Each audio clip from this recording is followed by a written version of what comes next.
좋은 아침입니다. 반갑습니다. 지난 시간에 우리는 38장을 통해서 유다와 다말 이야기를 보았죠.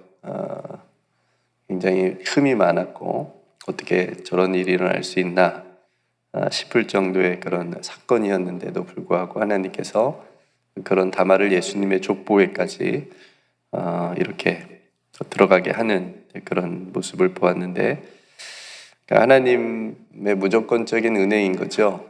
그러니까 우리도 마찬가지로 유다와 다말 같은 우리들 하나님께서 자녀 삼아 주셔서 하나님의 백성으로 살아가게 하시는 그런 은혜를 동일하게 우리도 또 묵상하고 생각해 보았습니다.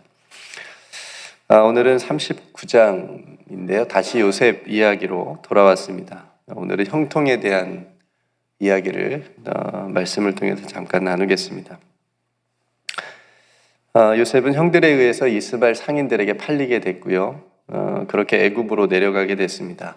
성경에서 올라갔다 내려갔다 라고 하는 표현은 좀 중요한 의미가 담겨져 있습니다. 내려갔다 라고 하는 표현은 약간 좀 불행한 그런 일을 암시한다고 보시면 됩니다. 올라갔다는 말은 좀 잘 되는 일들을 또 표현하는 그런 말이고요. 그렇게 요셉이 애굽의 노예 시장에서 이제 팔리게 되죠. 누가 애굽을 샀냐면 바로의 신하 친위대장이었던 보디발 장군에게 팔리게 되고, 그래서 요셉은 이제 그의 집의 종으로 살아가게 됩니다. 여러분들이 요셉이 한번 되어 보실래요? 요셉이 얼마나 외로웠을까요? 그죠? 웃음 나면 안 되는데 얼마나 외로웠을까요? 그죠? 자신을 노예로 팔아버린 형들이 또 얼마나 원망스러웠을까요? 자신이 죽었는지 살았는지도 모르고 있을 아버지 야곱은 또 얼마나 많이 보고 싶었을까요? 말도 못하고 왔잖아요. 전화기가 있는 것도 아니고, 아빠 나 여기 애굽에 노예로 팔려왔어 뭐 이렇게 전화할 수 있는, 연락할 수 있는 것도 아니고, 전혀 뭐 상황을 모르고 있을 테니까 이렇게 멀리 애굽까지 끌려와서 자신을 종으로 부리는 사람 밑에서 살아가야 되는 요셉의 형편과 처지를 볼 때 굉장히 암담해 보입니다. 여러분들이 요셉이라면 어떠셨을 것 같아요? 어떻게 인생이 하루아침에 이렇게 되죠? 이렇게 될 수 있나 싶을 정도로 요셉의 앞으로의 삶이 굉장히 어둡게만 보입니다. 그러니까 한번 노예가 되면 거기서 빠져나오기가 쉽지 않잖아요. 그죠? 종으로 값을 주고 보디발이 샀기 때문에 누군가가 요셉을 구해주지 않으면 거기서 어떻게 빠져나올 수 있겠습니까? 이렇게까지 절망적일까 싶은데 오늘 성경은 오히려 요셉을 뭐라고 얘기하냐면 형통한 자라고 얘기합니다. 2절에 보니까 여호와께서 요셉과 함께 하심으로 그가 형통한 자가 되어 그의 주인 애굽 사람의 집에 있으니 라고 말하죠.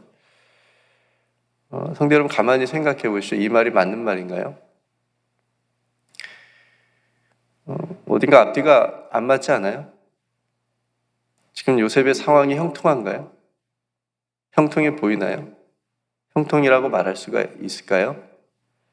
만약 하나님께서 요셉과 함께 하셔서 형통한 자라고 그런다면 정말 그가 지금 그의 주인 애굽 사람의 집에 노예로 있을 것이 아니고 그 종의 신분에서 당장 풀려나서 당장 아버지께로 돌아갈 수 있어야 형통한 자라고 하는 말이 좀 맞지 않을까요? 근데 성경은 요셉을 형통한 자라고 말하면서도 계속 그의 주인 애굽 사람의 집에 있다라고 말합니다. 그러니까 요셉의 지금 이 암울한 상황은 하나도 변하지 않았는데 형통한 자라고 성경은 말하고 있어요. 뭔가 이상하지 않아요?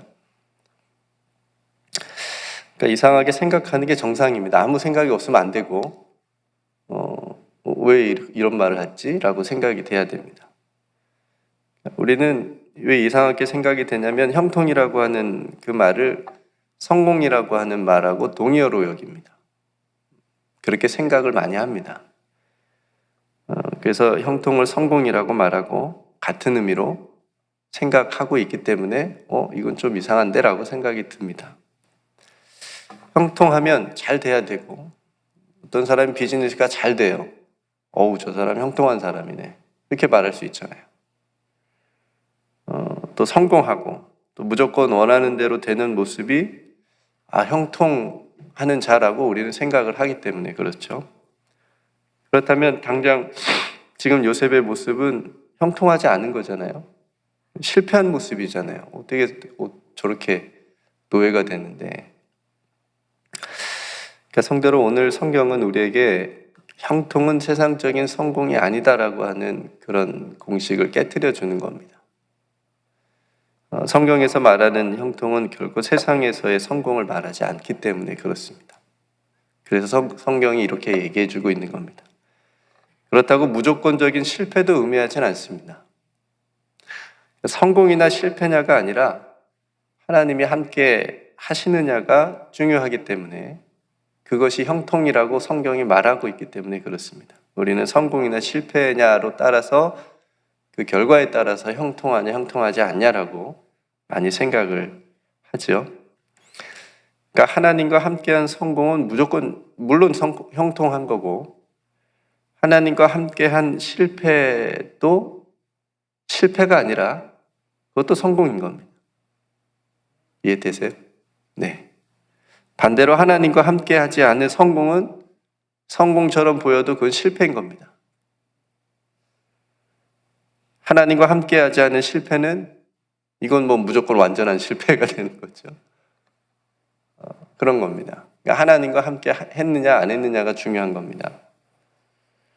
그러니까 오늘 요셉은 비록 종의 신분이고 그가 살아가야 될 앞으로의 길이 굉장히 막막해 보이긴 하지만 하나님께서 그와 함께 하시는 것으로 충분한 형통이라고 말하고 있는 겁니다. 예.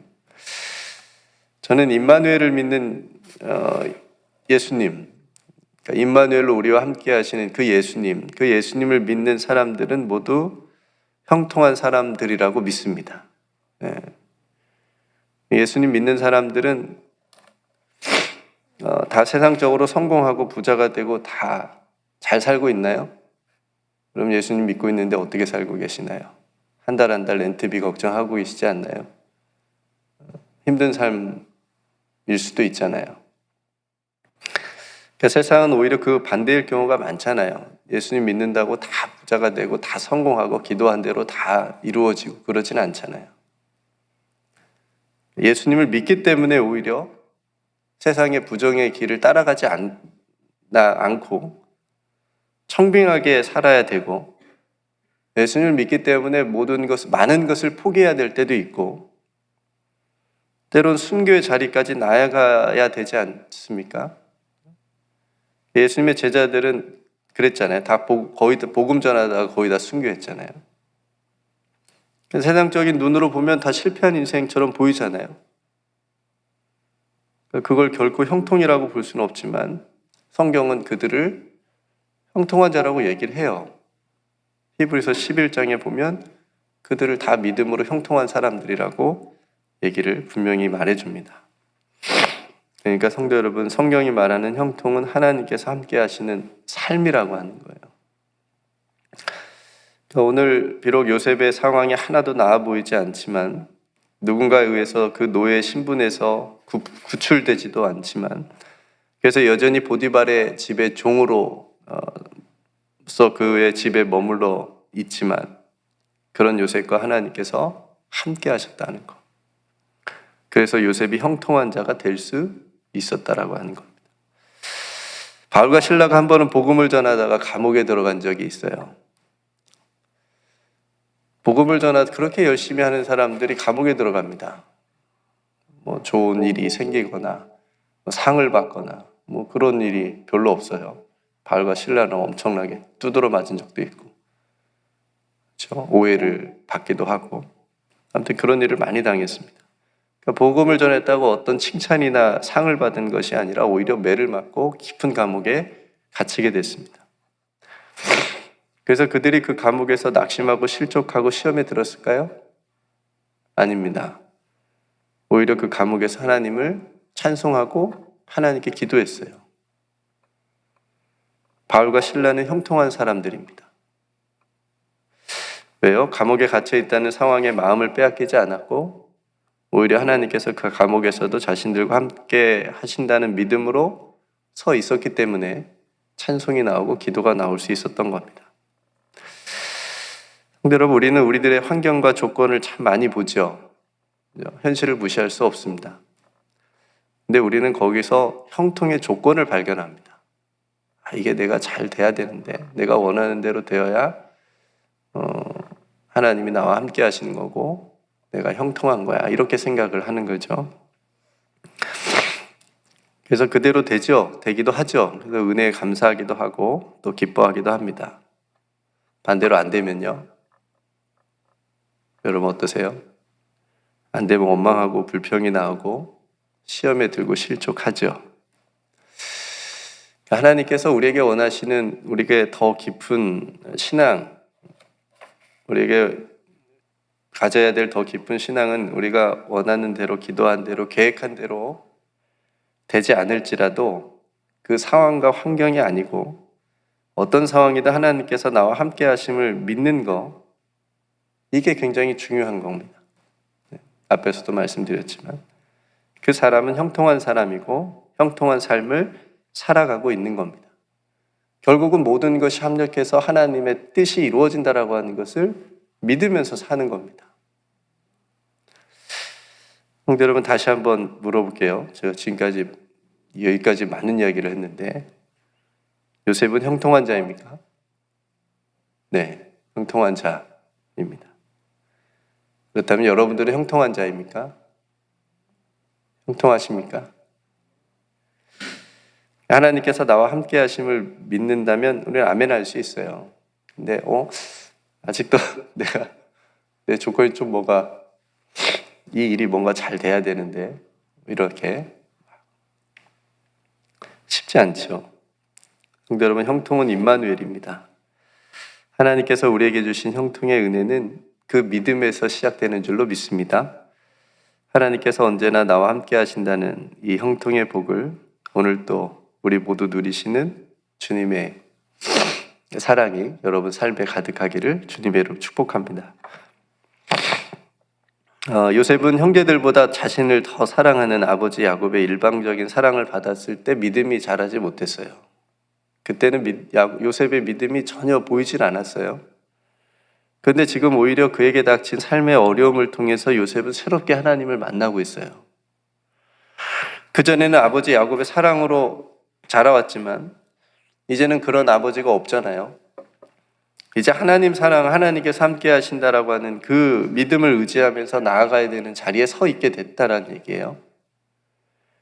그러니까 성도 여러분, 때로는 어떤 어려움이, 어떤 고난이 우리를 이 임마누엘의 참된 형통을 깨닫게 할 때가 있다라고 하는 거예요. 그러니까 오히려 더 엇나가게 되는 수도 있긴 하겠지만 하나님께서 원하시는 것은 우리로 하여금 내가 너와 함께 하고 있다라고 하는 것을 우리가 깨닫기를 원하신다라고 하는 거예요. 그래서 때론 고난이 우리를 기도의 자리로 나오게 합니다. 그죠? 어려운 자리로 나오게 해요. 어려운 일이 우리를 기도하게 만듭니다. 그죠? 어떤 어려움이 우리를 예배의 자리를 회복하게 합니다. 그래서 하나님은 우리가 생각하고 우리가 바라고 있었던 그 세상의 형통을 내려놓게 하시고 하나님의 형통을 다시 바라보고 사모하게 하시는 거예요. 그걸 바꿔주시는 거예요. 이것이 요셉이 받은 하나님의 은혜이고 하나님의 형통의 복입니다. 사랑하는 성도 여러분, 우리 모두 다시 형통한 자의 은혜로 이 형통을 누리시는 우리 모두가 되기를 주님의 이름으로 축복합니다. 임마누엘의 믿음이 어떤 상황에서도 먼저 우리의 마음을 바꿔주시는 거예요. 그리고 우리 어려운 삶의 문제들을 넉넉하게 이기게 하실 줄로 믿습니다. 이기게 한다라고 하는 것은 그 일이 결국 잘 된다는 뜻이 아니고 그 문제를 하나님의 시선으로 바꾸어서 바라보게 하신다는 거예요. 그래서 하나님께서 나와 함께 하시는 것, 우리와 함께 하시는 것이 가장 중요합니다. 얼마나 중요하면 예수님의 이름이 임마누엘이에요. 이것이 가장 큰 은혜입니다. 그 어떤 어려움이 와도 이겨낼 수 있는 능력이 됩니다.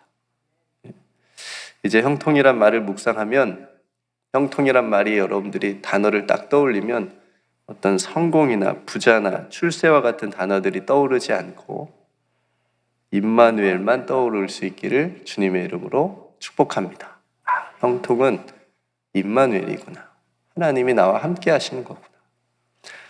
오늘 우리에게도, 우리 교회에게도, 여러분들의 가정에게, 가정 안에서도 이 임마누엘의 형통의 은혜와 복이 오늘도 충만하게 있기를, 그래서 세상에서 담대하고 넉넉하게 또 승리하며 나아가는 또 여러분들의 모든 삶이 되시기를 주님의 이름으로 축복합니다.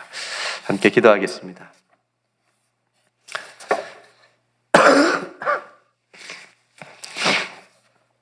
은혜로우신 아버지 하나님, 오늘 요셉의 힘든 상황을 우리가 보지만 하나님께서 요셉과 함께 하심으로 그가 형통한 자라는 말씀을 우리가 함께 나누었습니다.